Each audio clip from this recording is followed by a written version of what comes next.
With the Thomas Fire and Montecito mudslides fresh in our minds, we're going to look back at the weather's effect on the Central Coast. As KSBY celebrates 65 years on the air, fire and floods have been a consistent part of the newscast. Fire, flood. It's a cycle that's repeated itself many times over the years that KSBY has been on the air.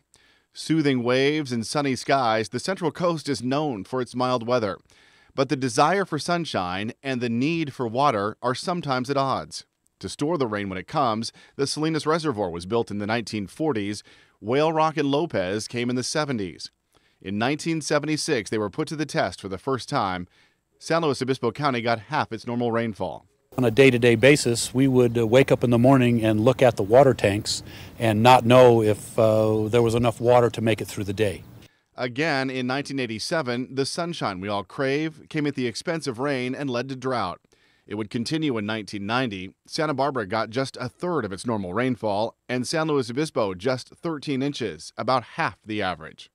Ultimately, local communities would turn to the state and Nacimiento Lake for more water. While future drought is almost certain, they have a way of ending as well, often in dramatic fashion. In 1969, 33 inches of rain fell during the first few weeks of January.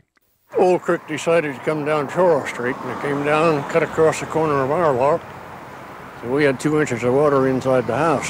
March 1983, Mother Nature unleashed again. The Unocal Pier in Avila Beach was severely damaged, and a section of the Pismo Pier collapsed. When the rain stopped, the totals were staggering: 63 inches in Santa Margarita and 35 in Morro Bay.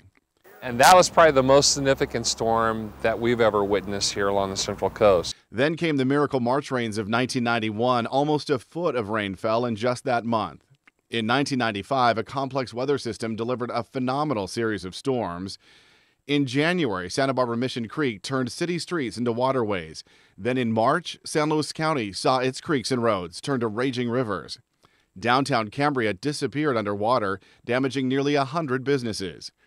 El Nino hit again in 1997 and 98. About 45 inches fell in San Luis Obispo and Santa Barbara.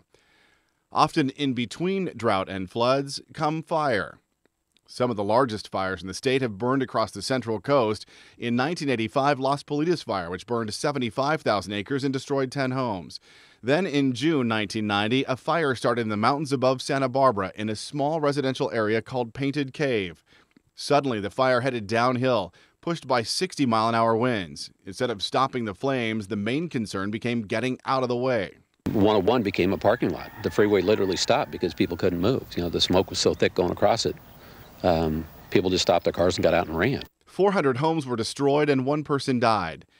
The Highway 41 fire burned 49,000 acres and destroyed 42 homes. Again, the power of the flames took firefighters by surprise. On the second day of the fire in the afternoon, it hit some burning rates that I've never heard of nor seen in my history, in my time in the department.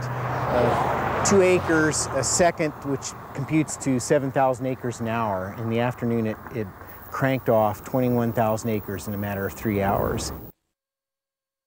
So as cleanup and recovery continue in Santa Barbara County from the latest round of flames and flood, one thing history has taught us: there will certainly be more of them to come.